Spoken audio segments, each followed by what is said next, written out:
بسم الله الرحمن الرحيم وبه نستعين على أمور الدنيا والدين والصلاة والسلام على رسول الله صلى الله عليه وسلم. عن سلامة يا دمان شعبك الصومالي ملك استدوية كجوكتان برنامج كينا قلبتا جيسك أفريقيا. waxaan kusoo qaadanaynaa saddexdii qodob ee maanta ugu muhiimsanaa oo ah dhacdooyinkii ka dhacay baarlamaanka Soomaaliya oo gacan la isula tagay iyadoo oo mooshin laga keenay guddoomiyaha baarlamaanka iyo mooshinkii xilka qaadistii Cabdullaahi Abiib oo uu guddoomiyaha baarlamaanku ka noqday. qodobka labaad waxaa Somaliland iyo Puntland oo isdhaafsaday maxaabiis siyaasad midaysan oo ka dhan ah dowladda federaalka ah aasaasay oo doorashooyinka soo socda ku wajahan. haddaan hormariyo arrintan dambe ee ah in boqor buur madow oo hogaaminaya maxaabiistii Puntland ee Hargeysa joogtay oo ay ka degeen Garowe oo halkaas ay isku weydaarsadeen maamulkii Puntland rag madax oo ka tirsan kadibna ay halkaas ka abuurantay isbahaysi siyaasadeed oo ka dhan ah madaxweyne xasan sheekh maxamuud iyo alliance-kiisa cusub ee Laascaanood fadhiya Khaatumo State. sidaan ka warqabnaba madaxweynaha Soomaaliya siyaasad oo aad u khariban oo isagii imika halis gelisay ayuu faraha la galay oo ku saabsan beelaha Soomaaliyeed ee Puntland ku dhaqan inuu kala qaybiyo oo uu qaarna soo dhaweysto qaarna yidhaahdo waa ishaynaa, taasoo dhalisay inay siyaasaddii imika isaga isla rogto. sidaan ka wada warqabnaba Soomaaliya xaaladeedu hadda waxay gashay xaalad doorasho iyo diyaargarow doorasho. madaxweynaha Puntland wuxuu u diyaargaroobayaa isaguna in siduu xasan u ridi lahaa maadaama xasan isku dayay inuu rido isaga oo xitaa lacag ku bixiyay doorashadiisii iyo hawshiisii. marka qaybtii dagaalkii Saciid Cabdullaahi Deni baa hadda bilaabmay ee ka dhan ahaa xasan sidii loo ridi lahaa. isbahaysi culusna wuu helay oo xildhibaanada 70 iyo dheeraadka ah ee xamar jooga ee qowmiyadda direed qaarkood Somaliland hogaaminayaan. xildhibaanadaasi siyaasadda xasan qaatay way ka soo horjeedeen. haddana alliance cusub iyo isbahaysi cusub baa ii muuqday inuu aasaasmay, taas oo halis ku noqon doonta rajadii uu qabay madaxweyne xasan sheekh maxamuud. haddaan soo koobo qodobka muhiimadiisu waxaa weeye sida sharafta leh ee karaamada leh ee loo maamuusay maxaabiista iyo sida loo dhaqaaleeyey oo dhaqaalaha loo siiyey okadmaniga iyo dharka fiican ee labada dhinacba loo geliyey waxay caddaynaysaa ummadda Soomaaliyeed inayna cadaawo dhex ooline siyaasad xun oo qabyaaladaysan oo wareersan ay dhex taallo oo maalinba meel u socota. waxaana loo baahan yahay in wax laga barto, khaasatan beesha Laascaanood degta inay bartaan qaabka maxaabiista loola dhaqmo iyo qaabka loo ixtiraamo dadka dhibaataysan ee gacantaada ku jira. ilaa dadkani shalay waxay ahaayeen dad walaalahayo aan magaalo ku wada nooshihiin ama askar ha ahaadeen ama shacab ha ahaadeen, dad deegaan aa wada joogtaan oo isdhasheen bay ahaayeen. haddaa istishaar xitaa waa inaad u garataa inay yihiin dadkaani sida dhinaca kaleba u garanayo oo loo soo daayeyba. anuu ma aaminsani inay gacanta ku hayaan wax saraakiil iyo wax maxaabiista imika Somaliland oo reer Laascaanood ah, sababtoo ah markii ugu horreysay waa la sii dayi jiray iyaga.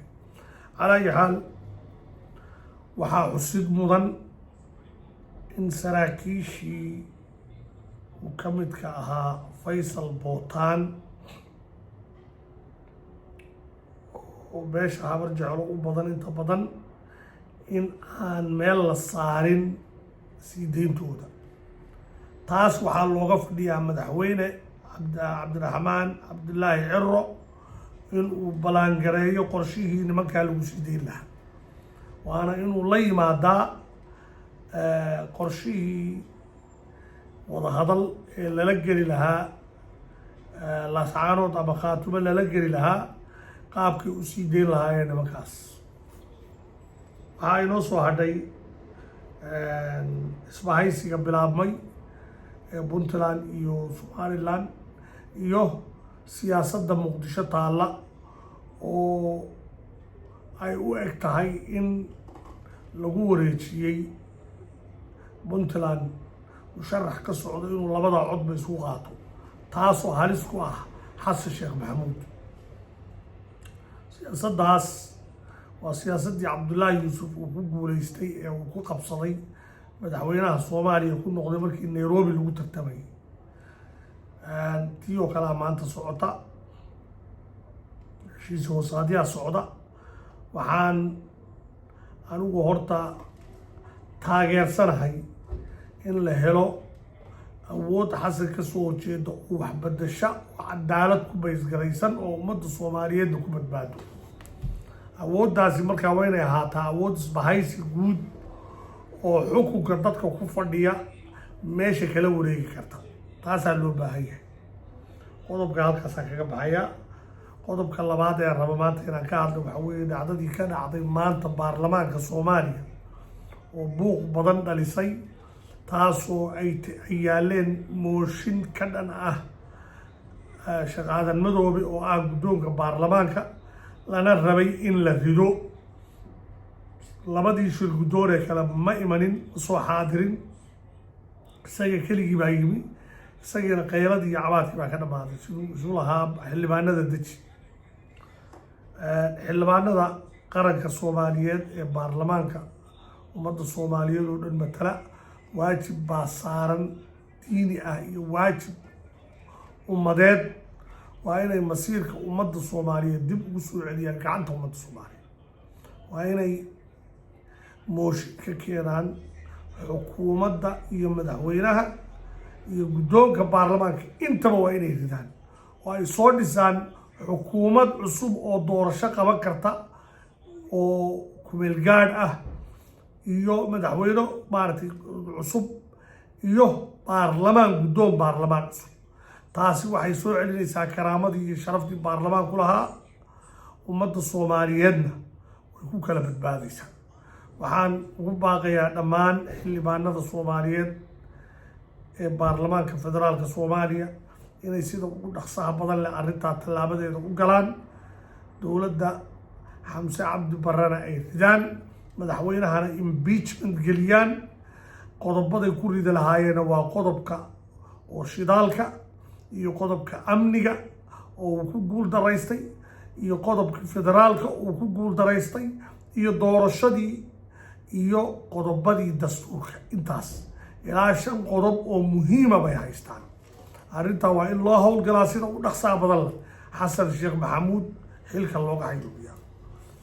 waxaan ugu dambeyn ugu baaqayaa dhammaan shacabka soomaaliyeed meel kastay joogaan inay fahmaan siyaasadda isla xisaabtanka madaxda inay ku baysgaraysnaato nidaam diini ah. waxaa la rabaa qof kasta oo muslin ah oo soomaaliya xil u haya waa in uu miiska usoo fadhiistaa ummadda oo la xisaabiyaa shaqada uu hayo, qaabka u qabanayo iyo hantida ummadda qaabka maaragtay u isticmaalayo. haddaan taasi jirin dowladnimo ma imanayso, ummaddana xuquuqdeedii lama toosin karo. waxaan leeyahay markaa dhammaan shacabka soomaaliyeed meel kastaa joogtaan u istaaga xuquuqdiina. uma baahnidiin in aad reero calama samaystay aad daba socotaan. waxaa u baahan tihiin dantiina guud, waxa isu keena, midnimo keena, qarannimo keena, ummadda soomaaliyeed toosiya, warshado idiin dhisa, badda iyo berigaaba khayraadka ku jira soo saara, aan shilinna idinka xadin. ummadda ka ganacsanaysa siyaasadda ee lacagta iyo businessyada ka sameynaysa maaha ummad xishoonaysa maaha. haddaad aragto nin lacag raadinayo siyaasi ah oo lacag urursi ku jiro waa ninaan ceeb danka lahayn. ceeb ka weyn ma jiro tuugada xatooyada ummadda hantideeda ceeb ka weyn ma jirto. weyn oo ammaano qaran loo dhiibtay oo ummadda hantidoodii xadaya ceeb ka weyn ma jirto. waxaan kaloo idinku daraya qof kasta oo Soomaaliya xaday xuquuqdii shacabka dhibaataysan ee masaakiinta ah ama dekad ha joogo cashuuraha hayo ama gobol ha joogo ama madaxtooye ha joogo ama wasaarad maaliyad ha joogo ama bangi ha joogo qof kasta oo Soomaaliyeed ilaa intii xornimada la qaatay ilaa hadda qof kasta oo xoolaha dadka xaday kaliyaha ama fadhiistay ama xanuun aan dawo lahayn baa ku dhacay wuxuu ku dhammaaday aakhirkii isagoo sariir jiifa oo wixii uu xaday oo dhanna daawo loo siinayo. waxba lagama faa'iido ummadda xoolaheeda dadkaa dhibaataysan ee saxaraha Liibiya ku baaba'aya ee Soomaaliya dhexdeeda ku gaajoonaya ee caalamka oo dhan ku dhibaataysan ee qaxootiga ah ee jeelasha wadamada reer galbeedka carruurtoodii maaragtay iyagoo teenager ku wada xaraysan yihiin ishooda ninka wax ka xada wallaahi wuuna ku liibaanaya carruurtana waa kaga xumaanayaan. nin kasta oo wax xaday ilaa dowladihii hore carruurtoodii markay bannaanka usoo baxeen dadkii ugu liitay noqdeen iyagiina xanuunnaa ku wada dhacay. lacagtay soo xadeen ay qarsanayeen dhakhaatiir bay ku wada bixiyeen iyo caafimaadkooda inay ku daweeyaan. waa soo gabagabaynayaa ummadda Soomaaliyeed ha tashato ha ka tashato tuugada xilalka qaranka wax ku xadaysa ama magac beeleed ha isticmaala ama magac maaragtay maamul goboleed ama magac madaxweyne ama magac wasiir ha isticmaala ama gobol. tuuganimo waa ceeb wey. siyaasadda laga tuugaysanayana waa ceeb weyn wey. way kasii ceeb weyn tahay tuugada kale waayo ninka tuuga lacagta yar xada hal mar buu ku xado lacag buu kaa xaday laakiin ninka tuuga xilka qaran isagoo ku haya ku xada masiirkaagii ummadeed oo dhan iyo jiritaankaagii buu xaday. intaa weeye problemka ay fahmi la yihiin ummadda Soomaaliyeed meel kastay joogaan ha ku taageerina qabiil tuug. siyaasadda Soomaaliya nimanka ka ganacsada ee tuugada ah ee xilalka iyagu hayo ummadda xada ha taageerina. wasalaamu calaykum waraxmatullaahi wabarakaatu.